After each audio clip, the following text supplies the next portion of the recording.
Now, over the past 30 years, Chinese authorities have been working hard to erase the memory of Tiananmen Square from the national consciousness.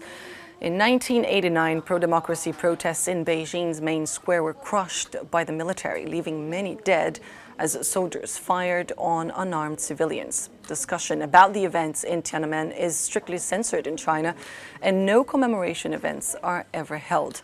But this year, a rare public statement has been made by the defense minister, as Lindsay Rempel reports. In a rare public acknowledgement, China has defended the crackdown on the 1989 Tiananmen Square protests. The country's defense minister told a regional forum that stopping what he called the turbulence was the correct policy. 6是有结论的，它是一场政治的风波，是一场政治的动乱。我们中央采取了果断的措施，军队采取了措施，对这一场这个动乱制止和平息了动乱。 In 1989, students occupied Beijing's Tiananmen Square in a massive pro-democracy protest.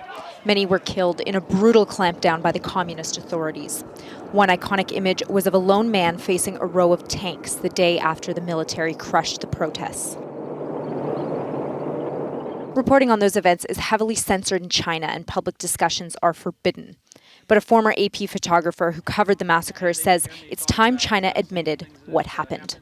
I think it's time for China to move forward and just come clean on what happened, report to the family members what happened to their loved ones so that they can put this to rest.